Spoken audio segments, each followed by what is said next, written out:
demonstrar como calibrar o ImageJ com uma paleta de cores que vai do branco ao preto absoluto, e depois como usar o software para medir a densidade óptica de uma área em uma figura.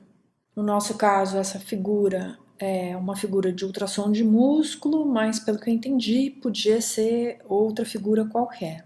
Então, o que eu fiz agora foi baixar o software e pelo menu do software eu abri essa figura. Eu também já vou por aqui mesmo abrir a paleta de cores. Então, a primeira coisa a fazer é verificar se essas imagens estão em branco e preto, se elas são 8-bit. Essa aqui seguramente é, então eu clico aqui em Image Type, ela é 8-bit.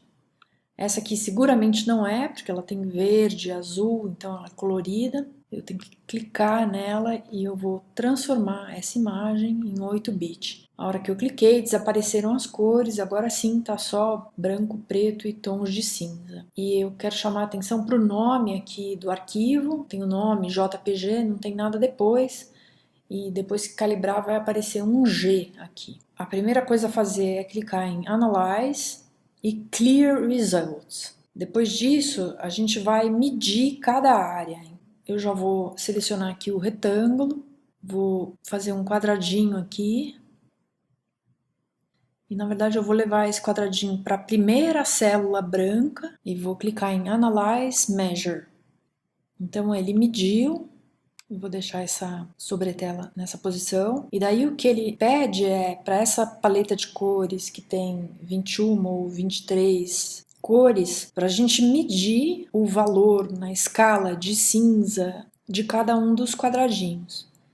Então a gente já mediu esse primeiro, eu venho aqui no segundo, Analyze Measure, e assim por diante, a gente tem que ir caminhando de um em um,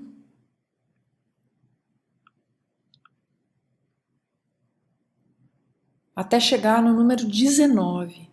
Tá? Ele fala para não medir todos, porque não tem os últimos pretos uma definição precisa. E eu também acho que esses três aqui estão muito parecidos, mas enfim.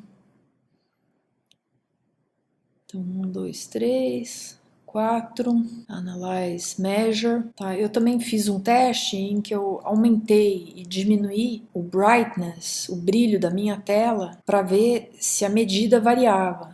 Tá, então aqui eu aumentei bastante o brilho, e a hora que eu clico em Analyze, Measure o mesmo, ele me dá o mesmo valor do anterior. Por aqui eu pude perceber que o brilho da tela não afeta essa medida. Eu vou voltar para um brilho menor e eu vou apagar esse último valor. Tá, então eu vou seguir adiante até o 19 e depois eu volto.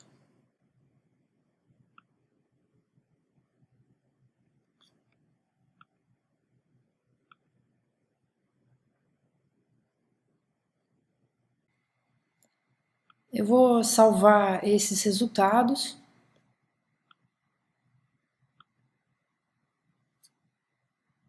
Esses resultados, eles são bem parecidos aos resultados mostrados no site do ImageJ.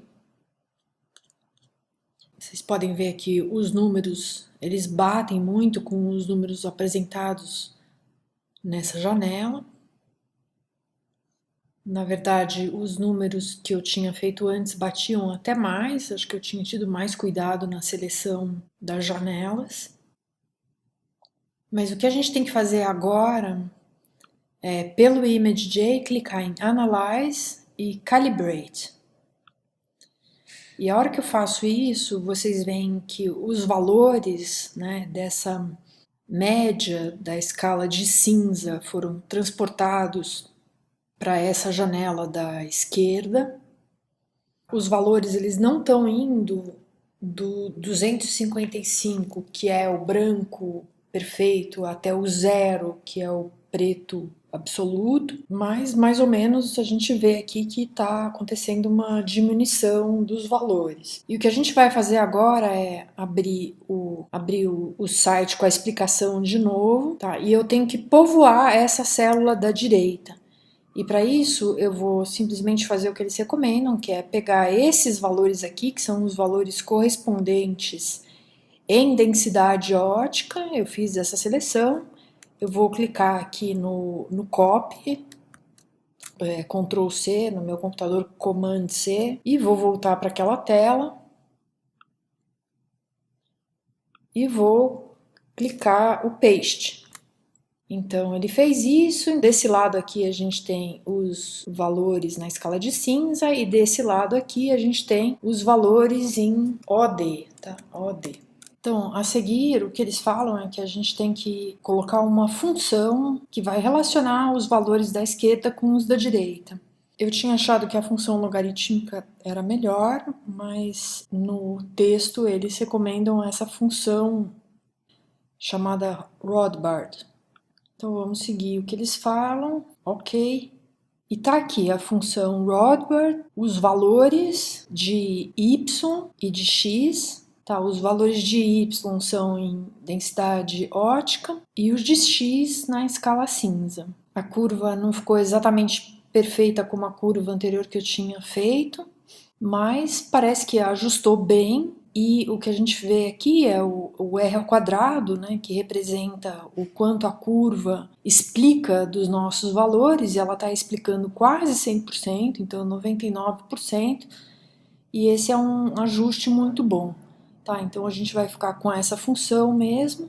O que eles falam para fazer agora é salvar essa imagem dessa curva, então eu vou clicar em File e Save as TIFF. Eles falam que se você salva como TIFF, você está salvando os valores que estão por trás. Então, vamos nisso. E agora a gente vai clicar em Analyze e selecionar essa Global Calibration. A hora que eu clico aqui, o que aconteceu é que aquele G que eu falei apareceu aqui, então essa imagem está calibrada para densidade ótica. Os pixels que anteriormente eram lidos na escala de cinza, agora passam a ser lidos nessa escala de OD. Uma coisa interessante é que eu posso selecionar então de novo essa imagem e eu venho em Analyze, Calibrate. Eu estou diante aqui da correspondência da escala cinza para OD e eu simplesmente vou salvar essa correspondência, tá? Vai chamar Calibration TXT. Vou substituir o que eu já tinha. E eu posso, numa outra ocasião, abrir esse arquivo. Então, eu vou vir aqui em Open, Calibration TXT, e vou abrir esse arquivo para que eu não precise passar por esse processo penoso de ter uma paleta e medir cada uma dos retângulos dessa paleta e depois colocar a correspondência. Então eu acredito que fazendo isso pelo menos uma vez para o computador de cada pessoa seja suficiente. Eu vou dar um OK aqui, vamos fechar os gráficos e agora eu vou clicar nessa imagem que a gente vai trabalhar. E a primeira coisa que eu vou fazer é selecionar aqui uma linha e eu vou medir desse ponto até esse ponto, com uma reta, quer dizer, uma linha o mais reta possível. Eu acho que tá bom. E agora nós vamos aqui em Analyze, Set Scale, e eu vou escrever aqui que a distância conhecida é de 1,86. Felizmente a gente tinha essa distância medida no aparelho do ultrassom, então vai ser 1,86 e a unidade vai ser centímetros. Ok. Com isso, eu posso, por exemplo, conferir as outras medidas. Então, se eu venho daqui até aqui, mais ou menos, ele está me mostrando que deu um tamanho de 1,51. E aqui o C, vamos tentar, daqui até aqui, um tamanho de 0,78, que exatamente equivale ao que está mostrado aqui na imagem. Tá, feito isso, vamos finalmente tentar medir o quanto tem de densidade ótica em uma área de interesse. Tá? Essa área de interesse eu sugiro que seja uma circunferência. E o diâmetro dessa circunferência, eu sugiro que seja exatamente de A a A, de B a B, de C a C. Para fazer isso, a gente vai clicar aqui nessa seleção oval e eu vou vir do ponto A de cima até o ponto A de baixo. Vocês veem que ele formou uma elipse. E eu vou tentar puxar esse lado aqui mais ou menos uma metade, esse lado aqui também mais ou menos uma metade para lá, tentando com isso formar uma circunferência pelo menos próxima de uma circunferência perfeita. Digamos que essa aqui seja uma circunferência de bom tamanho. E agora basta clicar aqui em Analyze e Measure. O que ele nos forneceu foi a área de 2,56, a média em densidade ótica de 1,72, o mínimo e o máximo. Eu acho que esses valores aqui eles são insuficientes. Gostaria de ter mais informação. Eu acho que a média ela não é uma boa representação do que a gente está vendo. Talvez a mediana fosse melhor. Então, felizmente, dá para você pedir outros resultados, tá? Eu vou clicar aqui no Analyze de novo, Set Measurements, e eu vou pedir pelo menos que ele me forneça o desvio padrão e a mediana. Eu vou clicar em OK aqui. Então, ele consegue fornecer isso. Mas infelizmente a gente vê aqui que a mediana deu 0 e o desvio padrão deu 0 e isso não é possível. Essa mediana e esse desvio padrão não dizem respeito à escala de cinza. E na verdade, quando a gente olha aqui em Analyze Set Measurement de novo, realmente ele não tem escrito Gray Value atrás do desvio padrão e da mediana.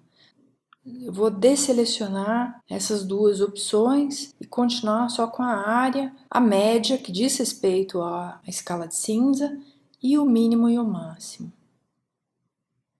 Uma coisa que a gente pode fazer é conferir se essa área aqui ela está mais ou menos próxima do que a gente esperaria, considerando que o nosso diâmetro é de 1,86. Então eu vou fazer aqui uma conta rápida com a calculadora.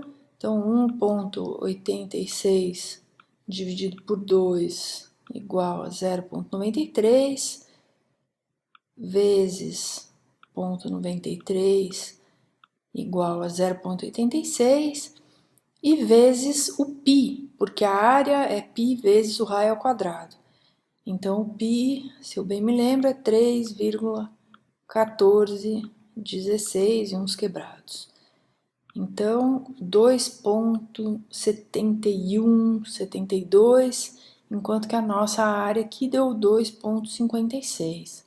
Ela não é uma circunferência perfeita, mas enfim, foi o que foi obtido meio no olho. E eu acho que tá bom. Mas como que a gente vai sair desse problema de não termos a mediana como um resultado fácil? E daí para isso, então a gente pode vir clicar aqui em Analyze, pedir para ele mostrar o histograma dos resultados. A gente está aqui com o histograma na mão, tem os valores de 5,37 na escala OD, que são os mais pretos, e o 0,12, que é um valor mais próximo do branco. E ele nos deu agora o desvio padrão, tá? Que evidentemente não era 0, deu 0,43, quer dizer, os valores estão bem concentrados aqui ao redor dessa média de 1,72, mas infelizmente ele não dá a mediana também nesse sumário. E para isso a gente vai ter que clicar aqui em List. E agora sim a gente tem todos os valores, toda a distribuição de valores, tanto na escala de cinza, né? Então indo do 0 ao 255, quanto na correspondente escala de OD, tá? Então o mais próximo do 255 que a gente tem foi o 0,117. E o mais próximo do preto, que é o 0, foi o 5,37. E a gente tem a contagem de cada um desses valores. Então, a gente teve 20 pretos absolutos e 22 um pouco não tão preto. tá? E mais próximo do branco, o nosso último valor aí. Você vê que não tem muitos brancos, né? O último foi esse, de 3, que foi 0,29. A gente tem alguns valores, mais valores próximos ao branco aqui nesse pontinho. Então, a gente pode até pesquisar isso, e eles são, então, valores aqui perto de 0,31, 0,32. Teve aí uma curva bimodal, né? Ela teve essa moda e depois essa modinha bem menor, aqui mais próximo do branco. Mas enfim, o que eu queria dizer é que com uma curva assim, né, uma curva que é meio puxada aqui para a direita, não é uma curva com uma característica normal, eu acho que a média, e o padrão não representam bem essa curva, e o ideal seria a gente ter realmente a mediana, tá? E é realmente infeliz que ela não apareça nesse sumário, e eu gostaria de sugerir que essa informação aqui da distribuição fosse armazenada para cada medida, para que a gente, com essa informação, pudesse calcular a mediana. Isso representa um trabalho a mais. Para salvar essa informação aqui, eu imagino que a gente possa vir aqui em File, Save As, tá? Ele vai salvar em CSV, que é o formato Comma Separated Values, são os valores separados por vírgula, e o Excel abre isso, então não tem problema salvar, só vai precisar renomear. Esse aqui seria o 19, 27, 16 horas do A, tá? E depois a gente vai medir do B e do C e vai precisar de um para cada. Então eu vou salvar, pronto. Tá, vamos só fazer mais uma medida aqui para o B. De novo, eu vou com a minha seleção oval vir do ponto B de cima até o ponto B de baixo e vou tentar formar uma circunferência o melhor possível. Essa circunferência cujo diâmetro vai de B a B, tá mais ou menos. E vamos aqui em Analyze e Measure, tá? Vocês veem que ele deu um valor de média próximo ao valor de AAA, então isso é bom porque são dois músculos, né, com características semelhantes. E agora a gente vai medir o C, que é a gordura. Vamos aqui de novo fazer um círculo. Tá, uma área bem menor, vamos Analyze, Measure, pelo menos a média ela deu menor, né, 1,56, mostrando então que tem mais valores próximos ao branco aí nessa seleção. Esses resultados daqui também podem ser salvos, então a mesma história, né, File, Save As, e dá um nome aí para esse arquivo, que também vai ficar no formato Comma Separated Values. Bom, acho que era isso que eu tinha para falar para vocês. Espero que tenha sido útil e até mais.